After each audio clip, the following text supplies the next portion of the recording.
RS football ഹാമിന്റെ പുതിയ വീഡിയോയിലേക്ക് എല്ലാ മാന്യപ്രശംസവും. നമ്മൾ ഇന്ന് സംസാരിക്കാൻ പോകുന്ന ചാമ്പ്യൻസ് ലീഗിൽ ഇന്നലെ തിരികൊളുത്തി എല്ലാവരും ഫുട്ബോൾ പ്രേമികൾ എല്ലാവരും തന്നെ. പക്ഷെ ഇന്നാണ് ശരിക്കും അത് കത്തിക്കയറാൻ പോകുന്നത്. ഇന്ന് ഇന്ത്യൻ സമയം നാളെ പുലർച്ചെ 12:30 മണിക്ക് നടക്കാൻ പോകുന്ന 4 മത്സരങ്ങളാണ്. ഇത് എന്തായാലും കത്തും. ഫുട്ബോൾ ടീമുകൾ കണ്ണിൽ അന്വേഷിച്ചിരുന്ന് കാത്തിരിക്കുക. ഉറക്കം കളിച്ചാലും കുഴപ്പമില്ല, നിങ്ങളുടെ ഇഷ്ട ടീമുകളിലെ കളികൾ കാണും. 4 കളി നടക്കുന്നത്. അപ്പോൾ മത്സരങ്ങൾ ഇങ്ങനെയാണ് നടക്കാൻ പോകുന്നത്.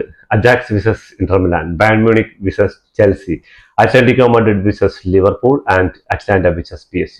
ഏത് മത്സരം കാണിച്ചൊക്കെ വരെ ശരിക്കും ഭയങ്കര സങ്കടമാട്ടോ ഇങ്ങനെ ഒരു കാര്യങ്ങൾ എന്ന് പറഞ്ഞാൽ. എന്താ പറയുക, ഇത്രയും 4 ഘട്ടമായിട്ടുള്ളൊരു എന്താ പറയുക, അത്രയും ഗംഭീരമായിട്ടുള്ള മത്സരങ്ങൾ ശരിക്കും ഒരു 10:30 10:15 വെച്ചിരുന്നാൽ 2 മത്സരങ്ങൾ അപ്പോഴും 2 മത്സരങ്ങൾ ഇപ്പോഴും വെച്ചിരുന്നാൽ നമുക്ക് ഏതെങ്കിലും 2 കളിയും കാണാം. ഇതിലിപ്പോൾ ഒരു കളിയല്ലേ കാണാൻ പറ്റുള്ളൂ. പിന്നെ ചിലവർ കാണുന്നവരുണ്ട് ഒരു കളി TV-യിൽ, ഒരു കളി മൊബൈലിലേക്ക്. പക്ഷെ നമുക്ക് അങ്ങോട്ട് ഫുട്ബോളിലേക്ക് ഇറങ്ങിയിട്ട് അങ്ങോട്ട് കാണുന്നുണ്ടെങ്കിൽ അത് നല്ലൊരു TV-യിൽ, അത്യാവശ്യം കുഴപ്പമില്ലാത്തൊരു TV, ഒരു 32 ഇഞ്ചെങ്കിലും ഇരുന്നിട്ട് കാണണം. അത് മൊബൈലിലായിക്കോട്ടെ, അതിൽ കോൺസെൻട്രേഷൻ ചെയ്ത് കാണുമ്പോഴാണ് നമുക്ക് ആ കളിയിലിട്ടൊന്ന് ഇറങ്ങാൻ പറ്റുള്ളൂ. അത് നമ്മുടെ ഫേവറേറ്റ് ടീം ആയിരിക്കുമ്പോൾ.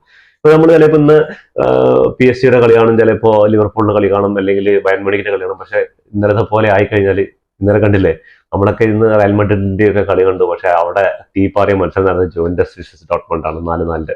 അപ്പൊ ഇന്ന് എന്തൊക്കെയാണ് സംഭവിക്കാൻ പോകുന്നത് ഒന്നും അറിയില്ല. ഇന്ന് അത്രയും തീപ്പാറിയ മത്സരങ്ങളാണ്. നമുക്ക് ആദ്യ മത്സരത്തിലേക്ക് ഒന്ന് വന്നു കഴിഞ്ഞാൽ Ajax versus Inter Milan. Inter മിലാന്റെ ഈ അവസാന ചാമ്പ്യൻസ് ലീഗ് റണ്ണേഴ്സ് അപ്പ് ആണ്, എല്ലാം ശരിയാണ്. പക്ഷെ അജാക്സ് ഈ അടുത്ത കാലത്തൊന്നും വലിയ ഫോമിലൊന്നല്ല കളിക്കുന്നത്. എനിക്ക് തോന്നുന്നു 2019-20 സീസണിലൊക്കെ അത്യാവശ്യം നല്ല രീതിക്ക് കളിച്ചിട്ടുണ്ടായിരുന്നു. അതിനുശേഷം അജാക്സിന്റെ ഒരു പതനമാണ്. ചാമ്പ്യൻസ് ലീഗിലൊക്കെ വന്നിട്ടുണ്ടാവും, പക്ഷെ ചാമ്പ്യൻസ് ലീഗിൽ വലിയ മുന്നേറ്റങ്ങളൊന്നും ഉണ്ടാക്കാൻ പറ്റിയിട്ടില്ല. അപ്പോൾ ഇന്ന് ഇന്റർ മിലാൻ എനിക്ക് തോന്നുന്ന ഒരു വിജയ സാധ്യതകൾ.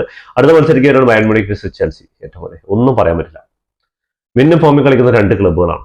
അതും ചാമ്പ്യൻസ് ക്ലബ് വേൾഡ് കപ്പ് ചാമ്പ്യന്മാരായ ചെൽസിയും ബയൺ മ്യൂണിക് ജർമ്മനിയുടെ രാജാക്കന്മാരായ ബയൺ മ്യൂണിക്കും. എന്താന്ന് എനിക്കൊന്നും പറയാൻ പറ്റില്ല. മിക്കവാറും ഒരു ഗോൾ മഴ, ഒരു 2-2, 2-3 അങ്ങനെയൊക്കെയുള്ള ഗോൾ ഇതിൽ വരുന്നുള്ളതിൽ യാതൊരു സംശയമില്ല. അത്രയും നല്ലൊരു മത്സരം തന്നെയായിരിക്കും. അടുത്ത മത്സരം ലിവർപൂൾ വിസസ് അത്ലറ്റിക്കോ മാഡ്രിഡ്.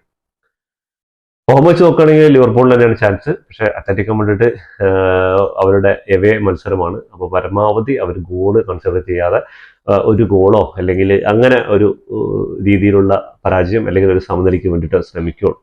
അത് കാരണം അതും ഒരു തീപ്പാറിയ മത്സരങ്ങളാണ്. അതിനുശേഷം വരാൻ പോകുന്നത് PSG വിസസ് അറ്റ്ലാന്റ മത്സരം.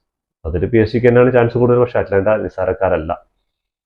അറ്റ്ലാന്റയും ഒന്ന് കരുതിയിരിക്കുക. അപ്പോൾ PSG വിസസ് മത്സരത്തിൽ മിക്കവാറും ഒരു 3-1, 3-2 എന്ന സ്കോറിലായിരിക്കും PSG-ക്ക് ഒരു ചാൻസ് കാണുന്നത്. അപ്പോൾ നിങ്ങളുടെ വിലപ്പെട്ട അഭിപ്രായങ്ങൾ ഏത് ടീമിന്റെ കളിയാണ് നിങ്ങൾ കാണാൻ പോകുന്നത്, അതേപോലെ എത്ര ഗോളിൽ ഏത് ടീം ജയിക്കുന്നത് കമന്റ് ബോക്സിൽ ഒന്ന് രേഖപ്പെടുത്തുക. തീർച്ചയായിട്ടും നമുക്ക് നോക്കുകയാണെങ്കിൽ ഞാൻ കാണാൻ പോകുന്ന ഉദ്ദേശിക്കുന്ന കളി ബയൺ മ്യൂണിക് ചെൽസിയുടെ ആണ്. അതാണ് എനിക്ക് കുറച്ചുകൂടെ ഇന്ന് കണ്ട്. അതും ഉണ്ട്, ലിവർപൂളും അത്ലറ്റിക്കോ മാഡ്രിഡിന്റെ കളി കാണുന്നുണ്ട്. പക്ഷെ നിർഭാഗ്യവശാൽ ഒരേ ടൈമാണ്. ഇനി നമ്മൾ ചിലപ്പോൾ ഇതായിരിക്കും കാണുക, ചിലപ്പോൾ അത്ലറ്റിക്കോ മാഡ്രിഡും ലിവർപൂളും ആയിട്ടുള്ള കളിയായിരിക്കും ഗംഭീരം, അല്ലെങ്കിൽ PSG മറ്റേ ആയിട്ടുള്ള കളിയായിരിക്കും ഗംഭീരമായിരിക്കും. നിവൃത്തിയില്ല.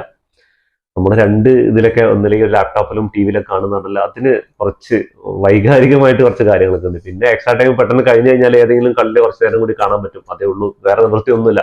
ചാമ്പ്യൻസ് ലീഗ് ആയിക്കഴിഞ്ഞാൽ ഇങ്ങനെ ഒരു പ്രശ്നമുണ്ട്. പിന്നെ ഗ്രൂപ്പ് സ്റ്റേജ് മത്സരങ്ങളൊക്കെ കഴിഞ്ഞ് കഴിഞ്ഞാൽ പിന്നെയാണ് സെമി ഫൈനൽ സെഷനൊക്കെയാണ് ഒരു കളിയൊക്കെ വരുന്നത്. ബാക്കി എല്ലാ കളികളും ഇങ്ങനെയുള്ള പ്രശ്നങ്ങളുണ്ട്. അപ്പോൾ എന്തായാലും കാത്തിരുന്ന് കാണുക. ഇന്നത്തെ ഉറക്കമൊഴിച്ചാൽ നഷ്ടപ്പെടില്ല. നിങ്ങളുടെ ഏത് ടീമാണ് നിങ്ങൾ സപ്പോർട്ട് ചെയ്യുന്ന ആ ടീമിന്റെ കളി കാണുക, അവർക്ക് നല്ലൊരു സപ്പോർട്ട് കൊടുക്കുക.